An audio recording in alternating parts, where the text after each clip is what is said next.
Vamos ahora a hablar con el doctor José Rivadeneira. Él es médico urólogo del Hospital Nacional 2 de Mayo. Y la pregunta es, ¿cómo saber si tengo cálculos renales, ¿no? Obviamente que tú te vas y te haces una ecografía y ahí va a salir, ¿ok? Pero no mucha gente tiene esa facilidad. Y yo les voy a contar algo. Ustedes saben que uno de los exámenes que más hago yo es la Mega 70, en donde incluye ecografía de riñones a todos los pacientes. Yo voy ahora a conversar con el doctor Rivadeneira, pero en mi experiencia, de los más de 40.000 pacientes que yo tengo en mi base de datos, que he visto, el 99% tiene o anemia renal, o microcálculos o cálculos.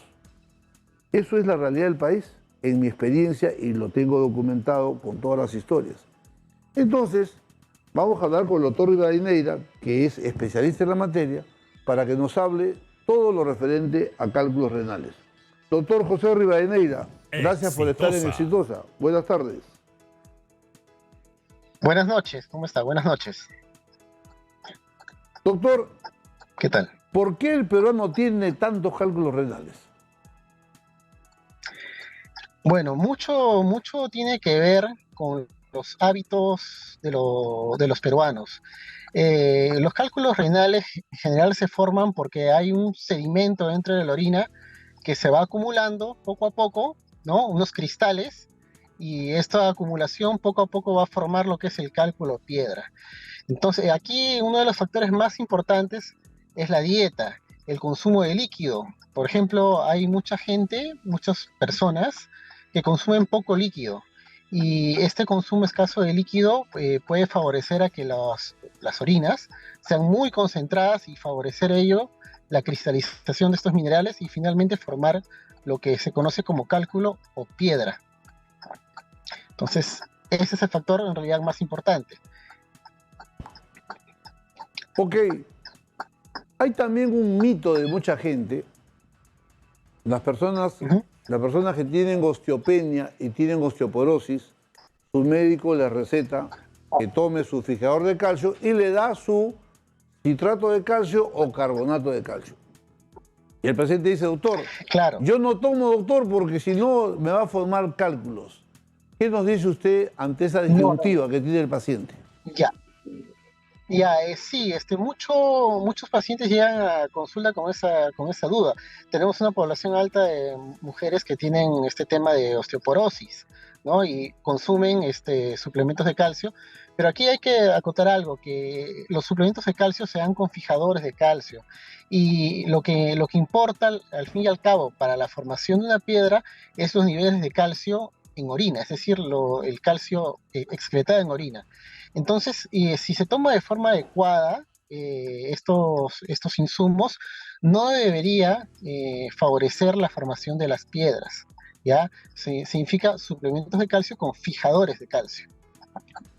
Sí. Ahora, mucha gente le echa la culpa al calcio para formar estos cálculos.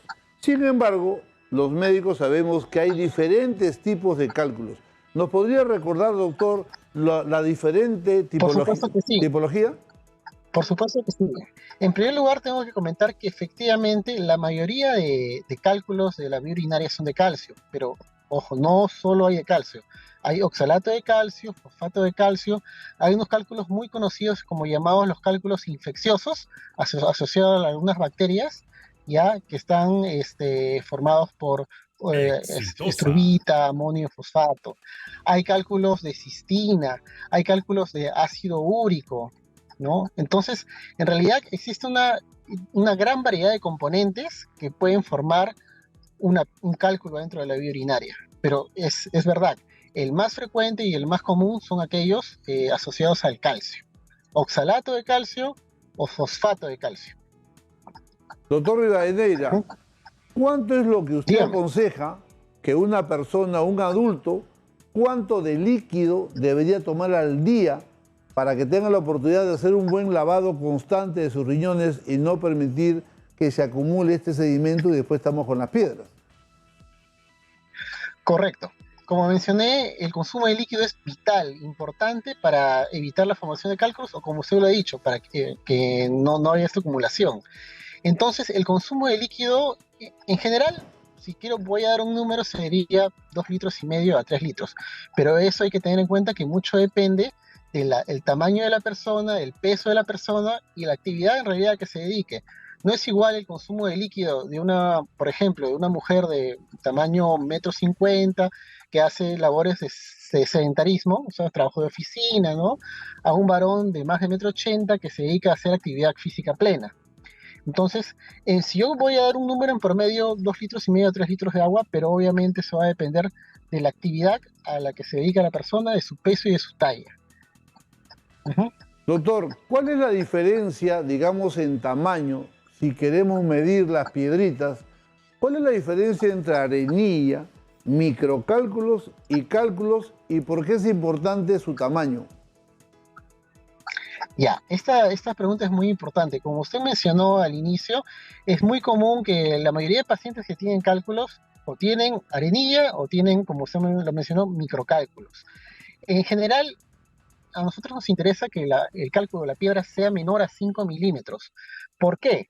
Porque cuando un cálculo se forma dentro del riñón, uno como médico lo que espera es que ese cálculo sea expulsado, ¿ya? Entonces, la zona más estrecha de la vía urinaria, la zona más angosta, mide aproximadamente 5 milímetros. Entonces, todo cálculo menor de 5 milímetros o menor tiene una gran probabilidad de tener una expulsión espontánea, es decir, que la persona lo puede eliminar, simplemente aumentando la ingesta de líquidos. ¿Ya? Entonces los microcálculos son aquellos cálculos que son menores de este número, menores de 5 milímetros, y la arenilla, como usted lo menciona, es prácticamente polvo, ¿no? Eso no nos trae mayor problema porque es fácilmente expulsable, solamente aumentando la ingesta de líquidos, ¿ya? Entonces el tamaño es vital, es importante, porque si tenemos cálculos de mayor tamaño, es decir, 6, 8, 9, 10 o de mayor tamaño, estos cálculos van a tener una gran probabilidad de obstruir la vía urinaria. Y una vez que la vía urinaria se obstruye, va a producir este dolor intenso conocido como cólico renal. ¿Ya? Entonces, el tamaño es de vital importancia. Cálculos menores de 5 milímetros tienen una gran probabilidad de tener una expulsión espontánea. Doctor, cuando el paciente se hace un chequeo, un control para ver cómo está su salud y encuentra un cálculo grande que se puede dibujar en la silueta de la ecografía, pero que está allí y no molesta, ¿cuál es la recomendación?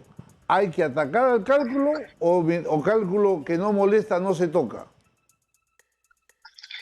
No, a ver, si hablamos en general, eso es muy relativo, o sea, depende de cada situación, o sea, cada caso debe ser individualizado, pero en general, la mayoría de cálculos deberían ser eliminados, expulsados, ya, porque el hecho de tener un cálculo ahí, así sea pequeño y que no sea expulsado, puede favorecer a la larga que poco a poco aumente su tamaño y tener un cálculo verdaderamente más grande que podría obstruir la vía urinaria.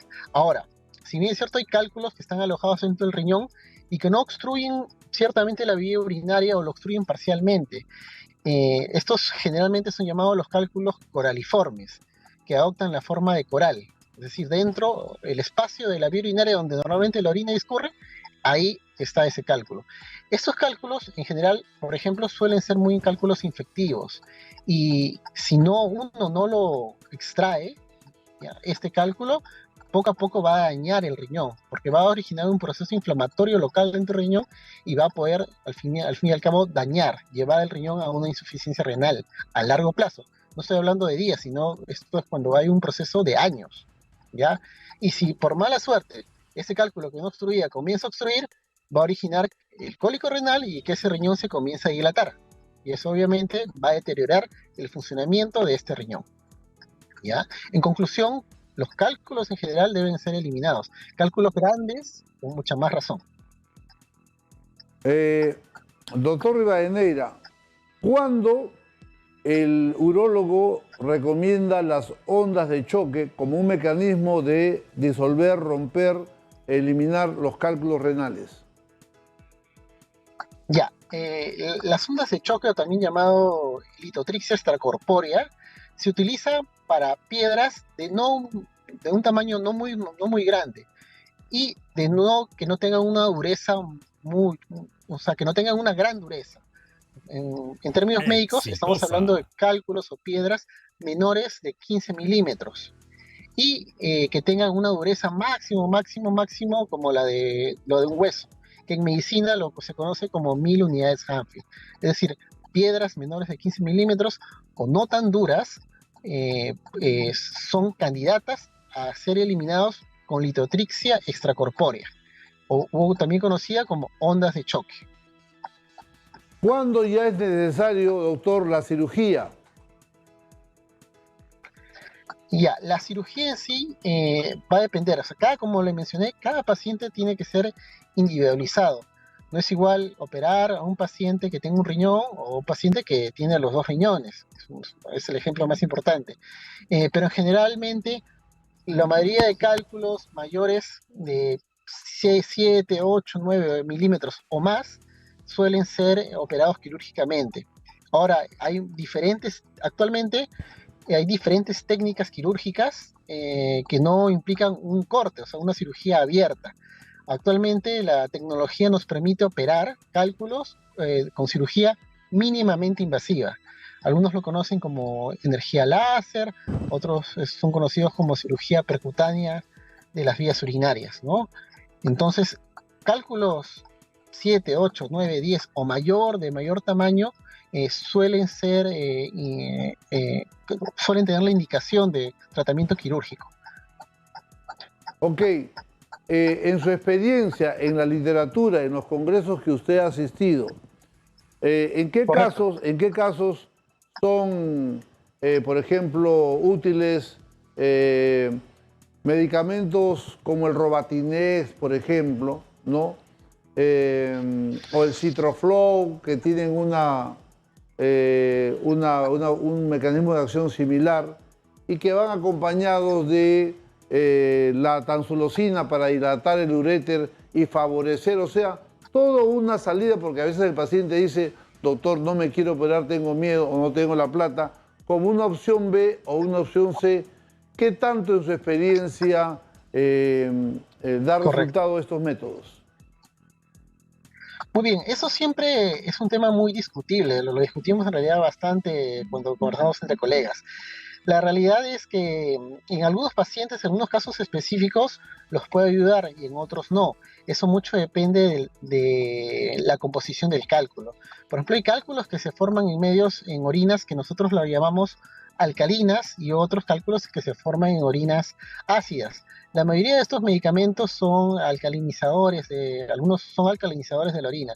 Entonces, cálculos, por ejemplo, un cálculo de ácido úrico, ¿no? Que se forma en un medio de orina ácida, puede ser favorecido el tratamiento cuando yo le doy un medicamento que basifique, ¿no? O sea, disminuye la acidez de la orina, ¿ya? Ahora, el detalle, el punto aparte, que como mencioné anteriormente, que la mayoría de los cálculos son de calcio, ¿ya? Y estos cálculos de calcio no se van a ver favorecidos por estos tipos de medicamentos. Entonces, sí puede ser útil en ciertos casos, según la composición del cálculo, ¿no? De qué esté hecho ese cálculo. Ok, cuando un paciente tiene un cólico renal y muchos de ellos no guardan sus cálculos porque a veces orinan sobre una gasa o a veces en una basenica a la antigua y entonces recuperan su cálculo y lo tienen ahí como un trofeo. Al conocer el origen, la conformación química de ese cálculo, es permitido de repente, en base al conocimiento de cuál es la conformación química de esa piedra, darle al paciente alguna dieta que le favorezca a que esto no se siga produciendo? Sí, en general a veces muchos de nuestros pacientes recuperan su cálculo y nos lo traen a la consulta. O también nosotros lo recuperamos cuando los operamos. Sacamos fragmentos ¿no? y se lo entregamos al paciente, ¿no? Como su recuerdo, trofeo. A veces simplemente viendo el cálculo, viendo las características, nosotros podemos sospechar de qué composición está hecho, ¿no? La coloración, la dureza, ya nosotros por nuestra experiencia sabemos identificarlo. Pero hay algunos estudios que se llaman estudios de cristalografía, ¿ya? Que permiten analizar ese cálculo, ¿ya? Y ver su estructura y ver el componente, de qué componente es. Eso nos permite a nosotros o nos ayuda ya que en la consulta poder dar un tratamiento más dirigido, más específico a cada paciente, ¿ya? Pero sin embargo, como le digo, el pilar fundamental de un tratamiento, aunque parezca sencillo, es una ingesta adecuada de líquidos, comidas bajas en sal, menos proteína animal, y no carnes rojas básicamente, ¿ya? Eso siempre va a ser el pilar o lo fundamental. Doctor Rivadeneira, en Tumbes y en Piura la incidencia de cálculo es mucho mayor que en cualquier parte del país. Obviamente uno le entienda que es por el calor tan intenso que hay allá. Pero además de ese factor natural que es el calor y que la gente se deshidrata y obviamente este cálculo puede sedimentar y eso explicar su gran frecuencia, también se habla mucho del factor de cómo está compuesta el agua. Si el agua es dura, si no es dura, qué hay de cierto y si es que hay algunos estudios en el Perú los diferentes tipos de agua que puedan haber. ¿Qué hay de eso, doctor? Ya, lo que usted dice es bien cierto.